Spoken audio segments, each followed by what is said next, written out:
കാലവർഷ കെടുതികളുമായി ബന്ധപ്പെട്ട സംസ്ഥാന ദുരന്ത നിവാരണ അതോറിറ്റിയുടെയും ബന്ധപ്പെട്ട മന്ത്രിമാരുടെയും ജില്ലാ കളക്ടർമാരുടെയും ഉദ്യോഗസ്ഥരുടെയും അടിയന്തര യോഗം ഇന്ന് രാവിലെ ചേർന്നു സ്ഥിതിഗതികൾ വിലയിരുത്തി. എല്ലാ ജില്ലകളിലും സ്ഥിതിഗതികൾ നിയന്ത്രണാധീനമാണ് എന്നാണ് റിപ്പോർട്ട് കിട്ടിയിട്ടുള്ളത്. പത്തനംതിട്ട ജില്ലയിൽ മാത്രം കുറച്ച് സ്ഥലങ്ങളിൽ വെള്ളം ഇറങ്ങിപ്പോകാനുണ്ട്, ചില പ്രദേശങ്ങളിൽ. ബാക്കിയുള്ള സ്ഥലങ്ങളിലെല്ലാം കാര്യങ്ങളെല്ലാം നിയന്ത്രണ വിധേയമായാണ് നിൽക്കുന്നത്. പത്തനംതിട്ട ജില്ലയിൽ അതിനു വേണ്ടിയിട്ടുള്ള പ്രത്യേക സന്നാഹങ്ങൾ, കൊല്ലത്ത് നിന്ന് 14 ബോട്ടുകൾ, മത്സ്യത്തൊഴിലാളികളുടെ ബോട്ടുകൾ ആവശ്യമെങ്കിൽ രക്ഷാപ്രവർത്തനം നടത്തുന്നതിന് വേണ്ടിയിട്ട് ചെങ്ങന്നൂരിൽ എത്തിച്ചിട്ടുണ്ട്. സുളൂരിൽ നിന്നും 2 ഹെലികോപ്റ്ററുകൾ തിരുവനന്തപുരത്ത് എത്തിയിട്ടുണ്ട്. NDRFൻ്റെ ഒരു ടീം അവിടേക്ക് നിയോഗിച്ചിട്ടുണ്ട്. ആവശ്യമായിട്ടുള്ള പോലീസ് സേനയും ആവശ്യമായിട്ടുള്ള ഫയർഫോഴ്സ് സംവിധാനങ്ങളുമുണ്ട്.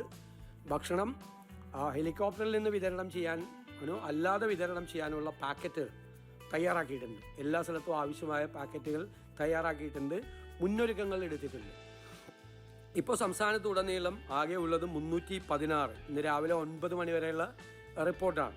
316 ക്യാമ്പുകളിലായി 11,018 പേരാണ് ഇപ്പോൾ ഉള്ളത്, ക്യാമ്പുകളിൽ ഇപ്പോൾ ഉള്ളത്. നമ്മൾ ഇതുവരെ മരിച്ചവരുടെ എണ്ണം കണക്കാക്കിയിട്ടുള്ളത് 15ആണ്. അത് കോട്ടയം ജില്ലയിൽ ഈരാറ്റുപേട്ട ഭാഗത്ത് പൂഞ്ഞാർ നിയോജകമണ്ഡലത്തിലെ 2 പേരും ഒരു കുട്ടി അപകടത്തിൽ പുതുപ്പള്ളിയിൽ ഒരു ടാങ്കിൽ വീണ് മരിച്ചതും ഉൾപ്പെടെ 3 പേർ, ഇടുക്കിയിൽ 2 പേർ, വിഴിഞ്ഞത്തും മുതലപ്പുഴയിലും ഓരോരുത്തരും മരിച്ചു. ഓരോരുത്തർ 2 സ്ഥലത്തും മിസ്സിംഗ് ആണ്. കൊല്ലത്ത് 2 പേര് മരിച്ചു, 2 പേര് മിസ്സിംഗ് ആണ്. അതുപോലെ മലപ്പുറം ജില്ലയിൽ 4 പേര് മരിച്ചു, ഒരാൾ മിസ്സിംഗ് ആണ്. കണ്ണൂർ ഒരാൾ മരിച്ചു, 2 പേര് മിസ്സിംഗ് ആണ്. അതുപോലെ കോഴിക്കോട് ഒരാൾ മരിച്ചിട്ടുണ്ട്. അപ്പോൾ ഇതുവരെ 15 പേര് മരിച്ചതായിട്ടാണ് നമുക്ക് റിപ്പോർട്ട് കിട്ടിയിട്ടുള്ളത്. മിസ്സിങ് ഉള്ളത് 7 പേരാണ്. 15 പേര് മരിക്കുകയും 7 പേര് മിസ്സിംഗ് ആയിട്ടുള്ള റിപ്പോർട്ടാണ് നമുക്ക് ഇതുവരെ കിട്ടിയിട്ടുള്ളത്. ഇനി അതുകൂടാതെ ദുരന്ത 30/7/2026 തന്നെ ഇതിൻ്റെ ദിവസം തന്നെ ദുരന്ത നിവാരണ വകുപ്പ് സെക്രട്ടറി ജില്ലാ കളക്ടർമാരുമായി യോഗം നടത്തി തയ്യാറെടുപ്പുകൾ വിലയിരുത്തിയിട്ടുണ്ട്. 1/8/2026 ദുരന്ത നിവാരണ വകുപ്പ് സെക്രട്ടറി ജില്ലാ കളക്ടർമാരുമായിട്ട് വീണ്ടും യോഗം ചേർന്നിട്ടുണ്ട്. പിന്നെ NDRFൻ്റെ ടീം പത്തനംതിട്ടയ്ക്ക് നൽകിയിട്ടുണ്ട്. 2 ടീം കോട്ടയത്തിന് കൊടുത്തിട്ടുണ്ട്. അധികമായി 2 NDRF ടീം ആരക്കോണത്ത് നിന്നും ആവശ്യപ്പെട്ടിട്ടുണ്ട്. അവർ പുറപ്പെടും ഏത് സമയത്തും. ഹെലികോപ്റ്റർ എത്തിയിട്ടുണ്ട്.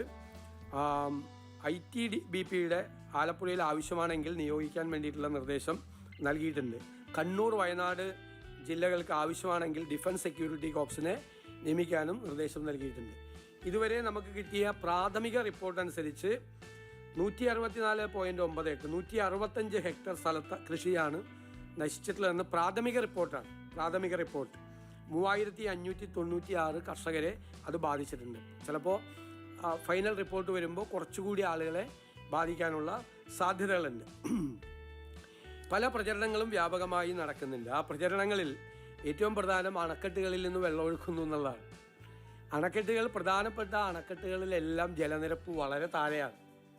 ജനങ്ങളുടെ ഇടയിൽ യാതൊരു ഉത്കണ്ഠയ്ക്കും അവകാശമില്ല. തെറ്റായ വാർത്തകൾ സമൂഹ മാധ്യമങ്ങളിലും അല്ലാതെയും പ്രചരിക്കുകയാണ്. ഞാൻ പറയാം, ഇടുക്കിയിൽ ജലസംഭരണിയിലെ 38.91% ഉള്ളു വെള്ളം. ഇടമലയാറ് 46.64%.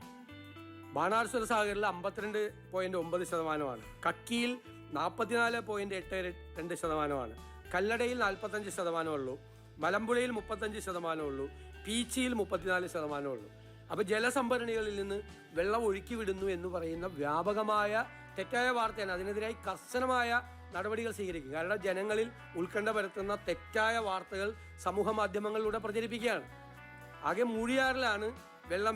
അത് മൂഴിയാറിൽ 2022 മുതൽ അതിൻ്റെ ഒരു സംവിധാനം ഉള്ളതാണ്. ചെറിയ അണക്കെട്ടുകളിലെ സ്ഥിതി അങ്ങനെയാണ്. ചെറിയ അണക്കെട്ടുകളിൽ നിന്ന് അങ്ങനെ ചെയ്യാം. ഇത്തരം അണക്കെട്ടുകൾ രാത്രി ജലം തുറന്നു വിടുന്ന സാഹചര്യം ഉണ്ടോ എന്ന് ദിവസവും 2 വട്ടം അതാത് അണക്കെട്ടുകളുടെ ചുമതലയുള്ള വകുപ്പുകൾ, ഒന്ന് KSEB, ഒന്ന് ജലസേചന വകുപ്പ്, വിലയിരുത്തുക. ഉണ്ടോ ഇല്ലയോ എന്ന് നേരിട്ട് ജില്ലാ കളക്ടർ അറിയിക്കുക. ജില്ലാ കളക്ടറുടെ കൂടെ അംഗീകാരത്തോടുകൂടി മാത്രമേ തുറന്നു വിടുകയുള്ളൂ. അത് ചെറിയ അണക്കെട്ടുകളാണ്, വളരെ ചെറിയ. അതാണ് ഈ മൂഴിയാർ അണക്കെട്ടുമായിട്ട് ബന്ധപ്പെട്ട് ചെറിയ സാധ്യതകൾ മാത്രമാണ് വെള്ളവുമായി ബന്ധപ്പെട്ടിട്ട് ഉള്ളത്. ഇനി ഏറ്റവും പ്രധാനപ്പെട്ട ഒരു കാര്യം എന്ന് പറയുന്നത്, നമ്മൾ കടലാക്രമണ സാധ്യതയുള്ള സ്ഥലവും പ്രത്യേകമായിട്ട് ശ്രദ്ധിക്കാൻ വേണ്ടിയിട്ടുള്ള നടപടികൾ സ്വീകരിച്ചിട്ടുണ്ട്. അതുപോലെ നമ്മൾ ഈ മരിച്ചവരുടെ സംസ്കാര ചടങ്ങുകൾക്കായിട്ട് 10,000 രൂപ അനുവദിച്ചിട്ടുണ്ട്. ക്യാമ്പുകളിൽ നിന്ന് വീടുകളിലേക്ക് പോകുമ്പോൾ വീടുകളിൽ വെള്ളം കയറിയവർക്ക് അടിയന്തിരമായി 10,000 രൂപ വെച്ച് ഓരോരുത്തർക്കും കൊടുക്കാൻ വേണ്ടിയിട്ടുള്ള നടപടികൾ സ്വീകരിച്ചിട്ടുണ്ട്.